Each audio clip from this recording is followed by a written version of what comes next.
চাইতেছিলাম না, এই সংসারটা আমি নিজের হাতে করছি, সেই জায়গায় আমি ওই সংসারটাকে ফালাই রেখেছি। আমার কষ্ট লাগে। আমি ওই জায়গায় যখন দেখছি তার নামটা লেখা, সে সিগনেচার করছে, তখন আমার ভিতর থেকে আমি নিজের হারাই ফেলছি। আমার হাত পা সব কাঁপতেছে। এই সংসারটা নষ্ট হয়েছে 60 থেকে 70%।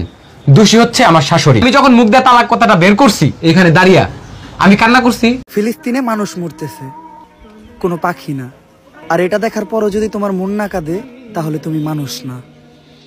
গাইস, কাপল ব্লগার ইমরান ভিপির কারণে আলম হাসানের সংসার ভেঙে গেল, ডিভোর্স হয়ে গেল তাদের স্বামী স্ত্রীর মধ্যে। ইতিমধ্যে জান্নাত এবং তোহা আলম হাসানের বউয়ের সাথে কি করেছে ইমরান ভিপি তা সবকিছু ফাঁস করে দেয়। রাত 12টার সময় আলম হাসানের বউ সুরমিলার সাথে কি করেছে ইমরান ভিপি সবকিছু এই ভিডিওতে আপনারা জানতে পারবেন। তাছাড়া অন্যদিকে ওমরান ফায়ার ফিলিস্তিন নিয়ে কি ভিডিও বানিয়েছে, এমনকি সর্বশেষ দেখতে পারবেন বর্তমান সময়ে রাতারাতি ভাইরাল ডায়লগ। তাই সবাইকে রিকোয়েস্ট করতেছি ভিডিওতে লাইক দিয়ে শেষ পর্যন্ত দেখতে থাকুন। সোশ্যাল মিডিয়াতে ঢুকলেই আলম হাসান এবং সুরমিলা এই বিষয়টি নিয়ে এত পরিমাণে ভিডিও হচ্ছে যেটা আসলে বলার মতো না। ইতিমধ্যে আলম হাসানের বউ সুরমিলা আলম হাসানকে ডিভোর্স দিয়ে 3 লক্ষ টাকা নিয়ে গেছে। দীর্ঘ 1 বছর সংসার করার পর আলম হাসানের বউ সুরমিলা জনপ্রিয় কন্টেন্ট ক্রিয়েটর বিডি ইমরানের সাথে শারীরিক সম্পর্কে লিপ্ত ছিল, যেটা আলম হাসান হাতে নাতে ধরেছে। তাছাড়া আলম হাসানের স্ত্রী সুরমিলা শুধু বিডি ইমরান নয়, আরো একাধিক পুরুষের সাথে শারীরিক সম্পর্ক ছিল, আর যার কারণেই তাদের মধ্যে ঝগড়ার বিবাদ দিয়েই তাদের ডিভোর্সটা হয়ে যায়। ইতিমধ্যে আবার জান্নাত তোহা বিডি ইমরানের যে আলম হাসানের বউয়ের সাথে শারীরিক সম্পর্ক ছিল এইটা এইবার ফাঁস করে দেয়। তো চলুন আগে আমরা সেই ভিডিওটি দেখে আসি। ইমরানের কারণে আলম হাসানের সংসার ধ্বংস হয়েছে। ইমরান তো আপনার বন্ধু, আপনি কেন ইমরানের বিপক্ষে কথা বলতেছেন? আর ভাই, যখন সত্য বলতে হয় তখন বন্ধু কি বাপের বিপক্ষে যে কথা বলতে হয়? আর গাইস, আলম হাসান এবং শর্মিলার ডিভোর্সের পিছনে ইমরান অনেক সংসার ধ্বংস করছে, মানে সংসারের ডিভোর্স পর্যন্ত নিয়ে গেছে, নষ্ট করছে।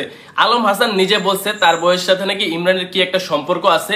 সো আমি আসলে বলতে চাই, ইমরান বিপি তোমার বাচ্চা কাচ্চা আছে, বউ আছে, তারপরও কেন আরেকজনের সংসার তোমার নষ্ট করতে হবে?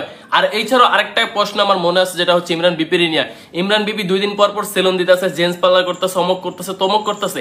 এত টাকা পায় কই? ফেসবুক তা এত টাকা দেন, এত টাকার উৎস কি? অবৈধ কোনো কিছু আছে নাকি? এটা হচ্ছে আলম হাসান যার বউয়ের সাথে ইমরানের সম্পর্ক, যার কারণে ডিভোর্স হয়েছে, সে তার মুখ থেকে সরাসরি বক্তব্য। আমার সংসারটা ওরা সবাই মিলে নষ্ট না করলেও পারতো। এখানে 4 জন লোক প্রত্যক্ষ এবং পরোক্ষভাবে জড়িত। করছে কি, ও ইমরানের সাথে ও তখন থেকে রেগুলার কথা বলে। তো যখন বাপের বাড়ি তখন সিজুকা সময় আমার কই দিল যে ইমরানের সাথে আপনার বউ কথা হইতেছে, আপনি দেখেন। তখন রাত বাজে 1টা। পরে আমার শ্বশুরে বললাম, আপনি ঘরে যা দেখেন। তো বন্ধুরা, জান্নাত এবং তোহা বলতেছে একাধিক নারীর সাথে নাকি সম্পর্ক করতো এই বিডি ইমরান। তার নাকি চরিত্রটাই এই রকম, মানে 2 দিন পর পর নাকি সে একাধিক মেয়ের সাথে সম্পর্ক করে। তো যাই হোক, অন্যদিকে আবার এই কথা শুনে বিডি ইমরান, জান্নাত তোহা এমনকি আলম হাসান শর্মিলাকে নিয়ে কি বললো সেই ভিডিওটি দেখুন। আমার ঘরে বউ আছে, একটা সন্তান আছে। আপনার জামাই আলম হাসান ও বিভিন্ন সাংবাদিকদের কাছে হয়তো হচ্ছে নিউজ কভারেজ অনেকে কোনোদিন কথা বলছি। আর হ্যাঁ, তোমার বউ একদিন ফোন দেয়া 20 থেকে 25 মিনিট আমার ওয়াইফের সাথে কথা বলছে আমার ফেসবুক আইডি থেকে। তো ওই থেকে তুমি সন্দেহ করছো যে তোমার ওয়াইফ হচ্ছে আমার সাথে কথা বলে, এটা হচ্ছে নাই। আরেক বেটার বউ গেছে গা, হেই বউয়ের প্রমাণ চাচ্ছে আমার কাছে। তুই কি দালালি করস নাকি রে? এই বিউমারানির পোলা।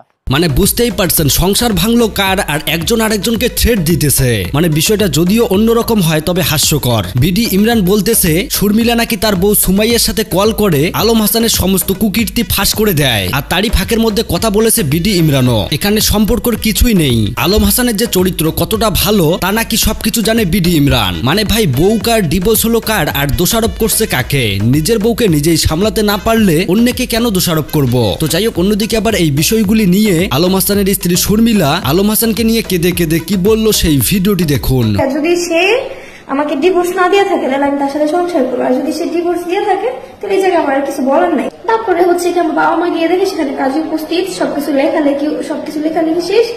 এখন কাজী বলতেছে যে আপনার মেয়ের রাখবেন বসে, আপনাদের তো 2 ফ্যামিলির মধ্যে মিল নিয়ে আপনাদের ডিভোর্স হইতেছে, এখন আপনি কি বলেন?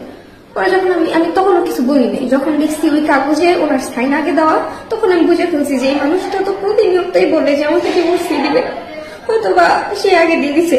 আলম হাসানের বউ শর্মিলা বলতেছে ডিভোর্স হওয়ার পর তার নামে সমস্ত দুর্নীতি ছড়াচ্ছে। আলম হাসানের টার্গেটই নাকি বিবাহিত মেয়ে। বিবাহিত অবস্থায় আমরা দেখেছি একজন আরেকজনের নামে কত কিছুই না সুনাম করে। এখন শর্মিলা বলতেছে সে নাকি ইচ্ছাকৃতভাবে ডিভোর্স করেনি, তাকে আলম হাসানই ডিভোর্স করেছে। আবার অন্যদিকে আলম হাসান বলতেছে শর্মিলাই নাকি তাকে ইচ্ছাকৃতভাবে ডিভোর্স করে তার মা আলম হাসানের কাছ থেকে 3 লক্ষ টাকা নিয়ে গেছে।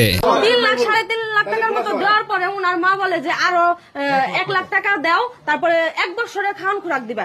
পরে কাজী বলছে 1 বছরের খাওয়ান খোরাক দিব কিভাবে, 3 মাসের খাওয়ান খোরাক দেওয়ার মানে আছে, আপনার নিয়ম আছে। এই সংসারটা নষ্ট হয়েছে 60 থেকে 70%। দোষী হচ্ছে আমার শাশুড়ি। ও ডিভোর্স দেওয়াতে আমি কান্না মানে আমি যখন মুখ দিয়ে তালাক কথাটা বের করছি এখানে দাঁড়িয়ে আমি কান্না করছি। তো যাই হোক বন্ধুরা, আমি আর এই কাপল ব্লগারদেরকে নিয়ে বেশি কিছু বললাম না, এদেরকে নিয়ে আপনাদের মতামত আপনারা অবশ্যই জানাবেন। তো যাই হোক, চলুন এইবার দেখে আসা যাক ওমর অন ফায়ার ফিলিস্তিন নিয়ে কি ভিডিও বানিয়েছে। ফিলিস্তিনে মানুষ মরতেছে, কোনো পাখি না। আর এটা দেখার পরও যদি তোমার মন না কাঁদে তাহলে তুমি মানুষ না। ফিলিস্তিনকে নিয়ে ওমর অন ফায়ারের এই ভিডিওটি প্রচুর পরিমাণে বর্তমান সময় ভাইরাল, এমনকি যার ফলে অন্যদিকে এলেক্স সবুজও ওমর অন ফায়ারের এই ভিডিওটি নিয়ে ভিডিও করেছে। ফিলিস্তিনে মানুষ মরতেছে, কোনো পাখি না।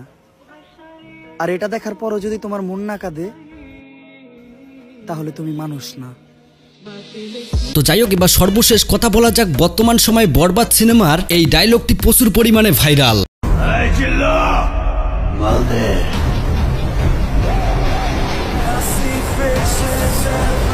ইতিমধ্যে এই ডায়লগ দিয়ে মিলিয়ন মিলিয়ন টিকটক হয়ে গিয়েছে, এমনকি এক একটা টিকটকারের ভিডিও দেখলে মাথাই নষ্ট। তাছাড়াও অন্যদিকে আপনাদের জাতির ভাবি মানে সুমাইয়া ভাবির কথা বলতেছি, তিনিও এই ডায়লগ দিয়ে ভিডিও করেছে।